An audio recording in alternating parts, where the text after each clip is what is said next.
In the winter of 1992, a crew of experienced halibut fishermen working the deep water off the Alaskan coast came back to port one afternoon and refused to go out again.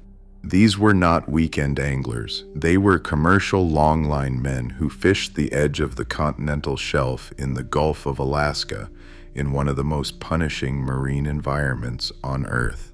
They worked through storms that would sink smaller boats. They did not scare easily, and something scared them so badly that they abandoned the most productive grounds on that coast, walked away from the income, and would not say clearly what they had seen. This is the story of what they pulled up from the deep water off Alaska, why a marine biologist who had spent his career dismissing exactly these accounts wrote this one down, and what science, more than 30 years later, still cannot rule out. Begin with the place, because the place is the whole reason it is possible.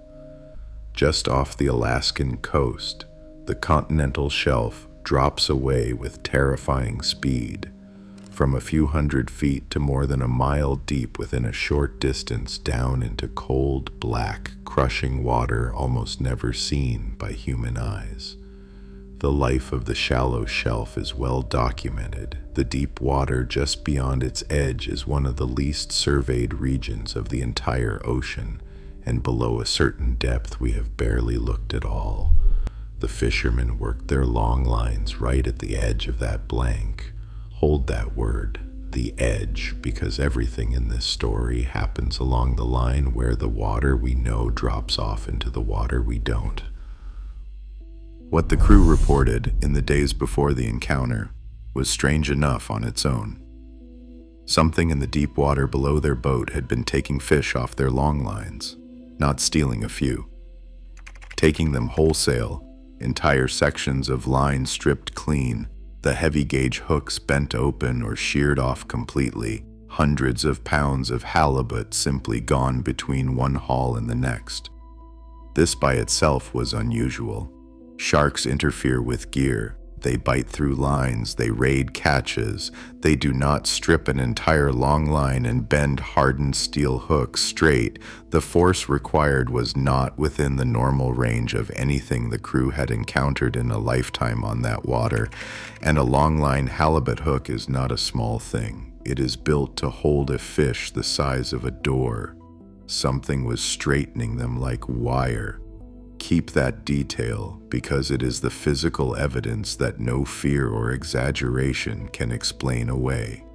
Bent steel does not lie. And then, on the last day, they saw it. The accounts the crew gave afterward were consistent on the details that mattered. The animal came up near the surface alongside the boat in the gray Alaskan light, and what struck them first was the color. It was pale, not the dark counter-shaded back of any shark they knew, not the slate gray of a sleeper shark hauled up in a net.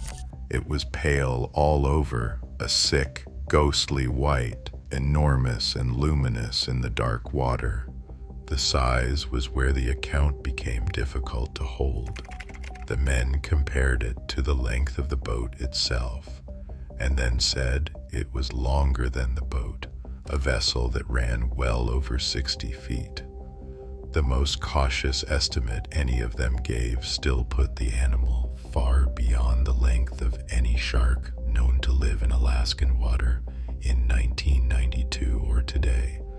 And that is the detail that more than any other makes the account hard to wave away. These were men whose livelihood depended on going back out. Walking away from those grounds cost them the season. They did it anyway. Whatever they had seen, they had no interest in seeing it again. And this is where the skeptic enters, because every account like this needs one, and the strength of this one is that the skeptic came over. The fisheries officer who came out to investigate examined the gear, the stripped lines, the straightened hooks, interviewed the men separately, and concurred on the central point. The fear these men showed was not the fear of men spinning a yarn. But the corroboration that matters most came from the marine biologist who eventually recorded the encounter, a man who had built his reputation on debunking exactly these kinds of stories. His default position on sea monster sightings was flat disbelief, and he had the credentials to make it stick. He expected to find a misidentified basking shark or a tangle of gear and nerves.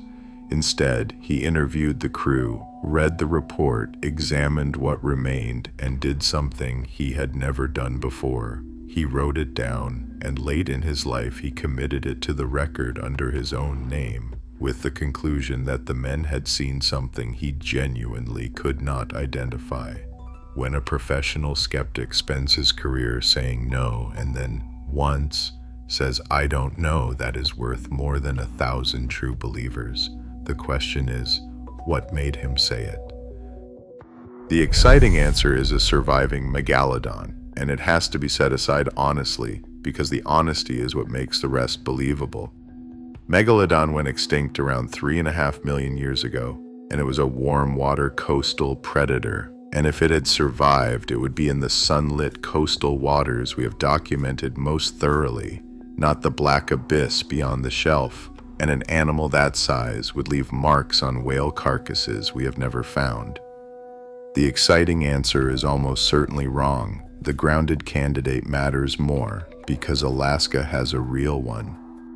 The Pacific sleeper shark is a genuine deep-water giant, cold-adapted, slow, living in exactly this black water off-the-shelf edge, reaching lengths beyond 20 feet, and so poorly studied that almost every year brings a surprise about how large they get. A sleeper shark could strip a long line. A sleeper shark lives precisely where this happened, but it fails on the two details the witnesses were surest of. Sleeper sharks are dark gray-brown, not the ghostly white the crew kept returning to, and even the largest on record falls far short of an animal longer than a 60-foot boat. The candidate that fits the location does not fit the animal, and that gap between the shark that should be there and the thing they described is the whole mystery in a sentence. Which leaves the answer mainstream science quietly settles on, that the men, terrified, simply overestimated a large but ordinary animal. Frightened witnesses do inflate size, that is well documented. A big sleeper shark, unusually pale, raiding the lines in poor light, and the rest was fear-magnifying memory. It is the tidy explanation. It is also the one that sets aside everything the witnesses actually said. It sets aside the straightened steel hooks. It sets aside the inspector who examined the gear. It sets aside the skeptic who spent his career saying no and this time wouldn't.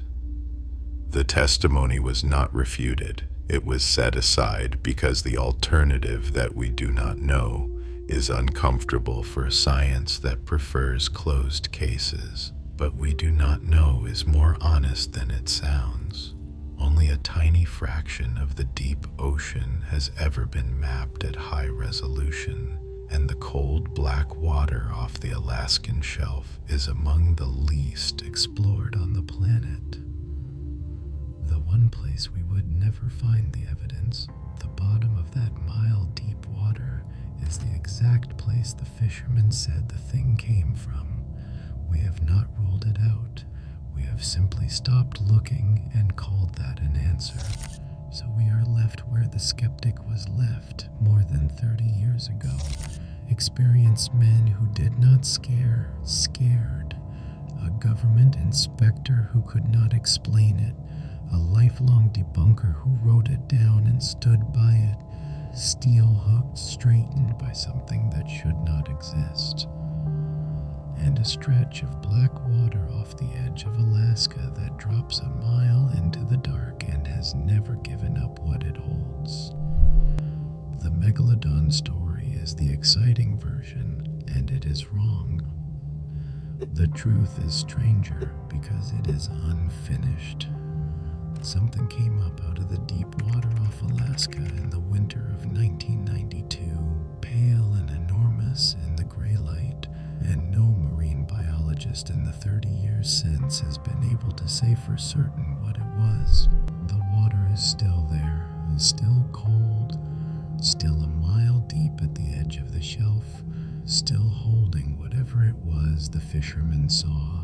In the dark, below the reach of everything we have ever sent down to look. If you have ever been out on deep water and felt something you couldn't account for, a pull on the line too heavy to be real, a shape in the water that shouldn't have been there, tell me where you were in the comments. And subscribe, because the deep has not finished giving up what it hides. It has barely started.